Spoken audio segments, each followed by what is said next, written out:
Bonjour à tous, j'espère que vous allez bien. Alors aujourd'hui, j'avais envie de vous parler d'un sujet qui me tient à cœur. C'est qu'est-ce qu'on met sur la table en entretien de recrutement. Alors avant de vous parler de ça, je vais vous faire une petite présentation assez classique. Certainement qu'à un moment donné, j'enlèverai ce slide parce que vous me connaissez. Donc moi, je suis recruteuse IT depuis 10 ans et indépendante depuis 2018 et je gère la société Build RH. Donc je suis agent de carrière. Donc ça, c'est le mot un peu stylé pour dire que je suis une sorte de pôle emploi du luxe. J'aide, j'accompagne, j'essaie de trouver des opportunités pour les individus. J'essaie de les coacher aussi sur de la simulation d'entretien. Donc c'est assez varié. Je pars vraiment de l'individu, de son point de départ, et j'essaye ensuite de faire ce que j'appelle une roadmap ou une feuille de route personnalisée avec la personne. J'ai écrit 3 livres, donc ça, c'est pas du tout prétentieux. À peine, en tout cas, c'est vrai. En tout cas, c'est Les joies du recruteur, donc qui raconte ma vie de recruteuse, Tartuffe Nation, qui parle de l'absurdité du monde de la start-up. Et le dernier, c'est davantage orienté sur les bonnes pratiques, on va dire, de recrutement. Je suis comique du dimanche, donc ça, clairement, vous l'aurez vu aussi, mes vidéos, c'est souvent des conneries, c'est souvent des filtres à la con. J'adore faire rire, peut-être qu'un jour j'en ferai un métier, j'en sais trop rien, mais bref, en tout cas, je me lance dans les vidéos petit peu plus pour vous parler de pas mal de sujets qui me tiennent à cœur. Et donc là, en l'état, c'est ce qui se passe en entretien de recrutement, donc que ça soit de visu ou en visio. Et donc, qu'est-ce qu'on met sur cette putain de table? Et donc, j'ai envie de vous dire que la première chose qui me vient à l'esprit, là, comme ça, c'est déjà tout d'abord avoir cette démarche de questionnement. Pourquoi? Parce qu'en fait, un entretien, c'est une histoire de réciprocité.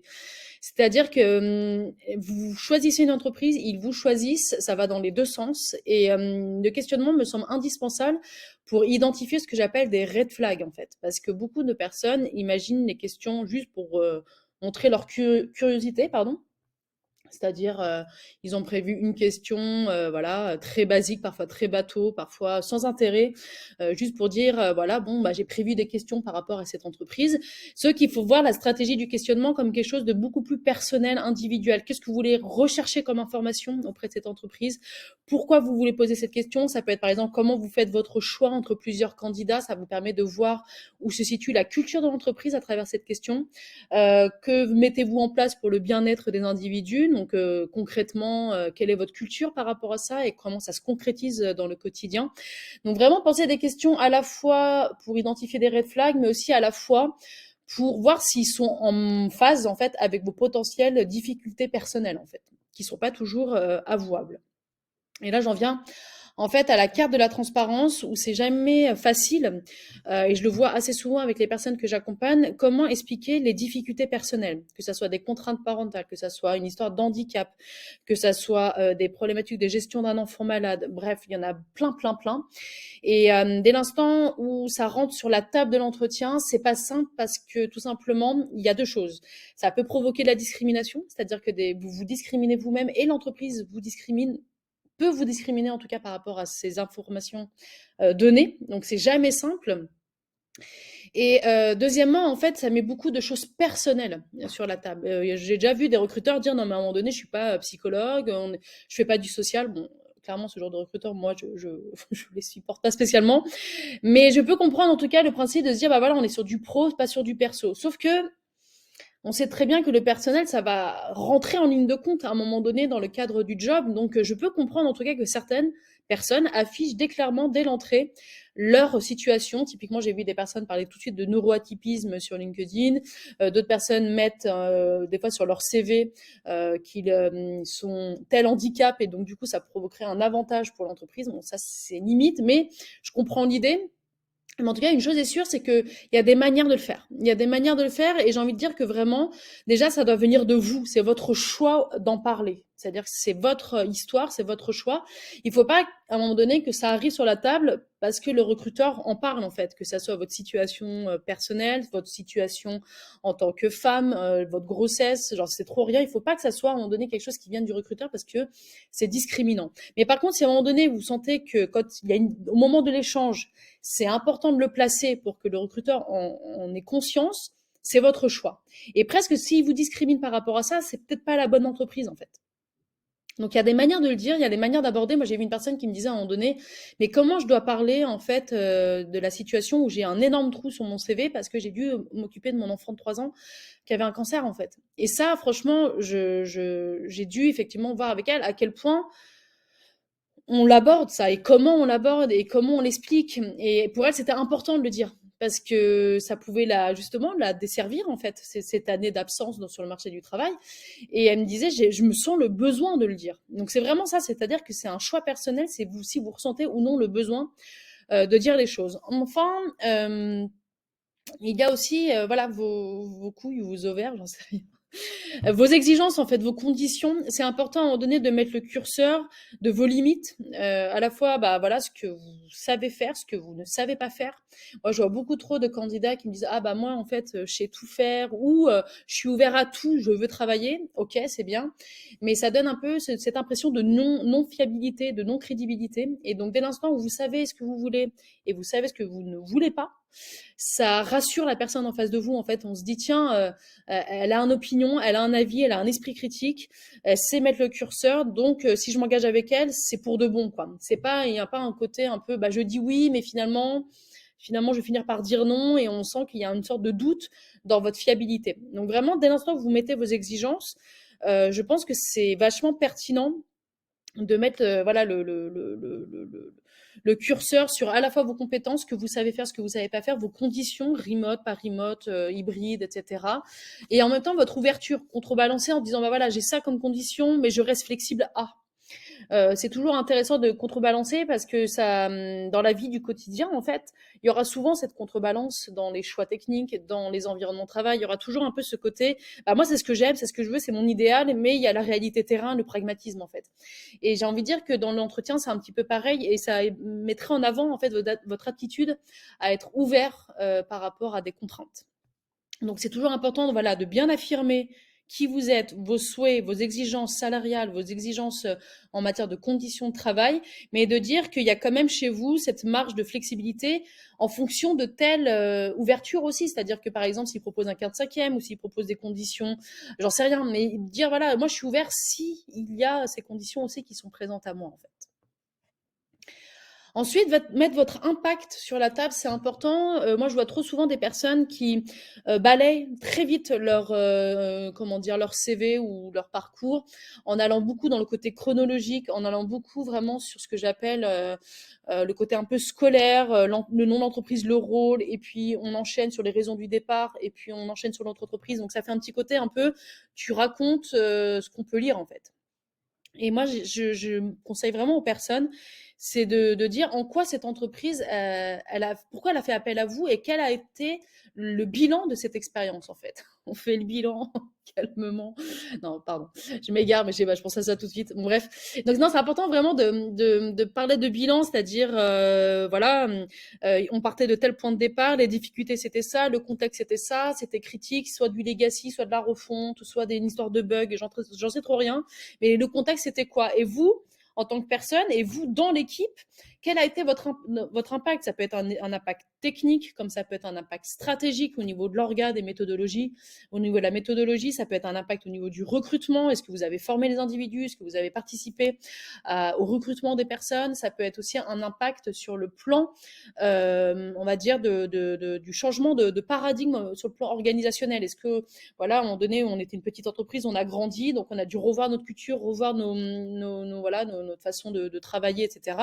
Donc vraiment, c'est important de l'avoir dans sa globalité, l'impact, et de montrer des éléments, si possible, tangibles, chiffrables, voire même des recommandations, c'est-à-dire, bah voilà, typiquement sur une plateforme où il a fallu faire des refontes et le temps de réponse était plus faible, ou s'il y a une refonte de l'architecture et ça a permis en fait aux utilisateurs d'avoir un accès sur plusieurs features, etc. Bon bref, je dis beaucoup de bêtises certainement dans ce que je vous dis, mais vraiment c'est de penser à comment un recruteur, un employeur peut comprendre ce que vous avez fait et comment il peut le transposer dans son quotidien au niveau du poste, en fait. Donc l'impact, c'est super important. Essayez, je suis sûre que tout le monde en a, en fait, hein. Ça peut même être de l'impact en termes de bonne ambiance, quoi. Je veux dire, si vous êtes une personne qui a permis à une équipe de créer une bonne cohésion, de remonter les problèmes, de faire en sorte justement qu'il y ait une liberté de parole, que ça soit sur les meet-up que vous avez mis en place, que ça soit, je sais pas, sur plein d'aspects, de l'entraide par exemple, le pair programming, tout ce qui va être aussi de cette dimension-là, c'est un impact en fait. Et je pense que toute personne a un impact dans une équipe, a un impact dans son expérience. Et on l'oublie assez souvent à quel point c'est ça aussi qui va faire la différence entre une candidature et une autre candidature, c'est ce que vous pouvez apporter à l'entreprise en matière d'impact. Alors pourquoi je vous dis tout ça? Ah oui, donc un point important, ce qu'il ne faut pas mettre sur la table, c'est ça, c'est vos pieds. C'est complètement nul cette slide, mais c'est pas grave. Et donc pourquoi je vous dis tout ça? Parce que tout simplement, par rapport à la carte de la transparence, on sait tous qu'à un moment donné, vos problèmes arriveront sur la table dans votre quotidien pro. Certainement, ce sont des choses qui sont structurantes, qui vont conditionner votre bien-être personnel, qui vont conditionner aussi ce que j'appelle un aménagement du poste de travail. Peut-être qu'il y a des choses à prévoir. Peut-être que voilà, le télétravail, le full remote, pour beaucoup de personnes qui sont, par exemple, autistes, je sais que c'est un vrai sujet pour elles. Et donc, du coup, je peux comprendre, et les employeurs, je pense aussi, seraient aptes à comprendre que ces conditions de travail-là sont importantes par rapport à comment dire, un trouble personnel, par exemple. Donc, c'est questionner aussi, c'est super important. Pourquoi il faut questionner? C'est pour mieux cibler, pour identifier des red flags, pour faire en sorte qu'à un moment donné, là, dans le questionnement, j'ai beaucoup plus apprécié les réponses qui ont été apportées par cette entreprise. Elle m'a rassurée sur ça, et ainsi de suite. Et donc, c'est vraiment tout de suite écrémé, en fait, filtré, sélectionné. Donc, c'est vraiment pour questionner, c'est pour mieux cibler. Et enfin, ce n'est pas perdre de temps. C'est-à-dire que dès l'instant où vous posez vos conditions, comme je disais, mettre sur la table vos conditions, c'est à un moment donné pour faire en sorte que le process de recrutement, soit vous y allez au bout. On sait tous que ça prend énormément de temps, c'est beaucoup de temps personnel. C'est parfois des entretiens techniques qui sont à rallonge, c'est parfois des rencontres en dehors des heures de travail. Donc, si vous mettez tout de suite les conditions de vos exigences, vous vous rendrez compte que, bah, en fait, vous ne ferez pas tous les entretiens, et c'est tant mieux, et ça vous fera gagner du temps, et ça vous fera, en fait, éviter ce que j'appelle parfois de la surcharge.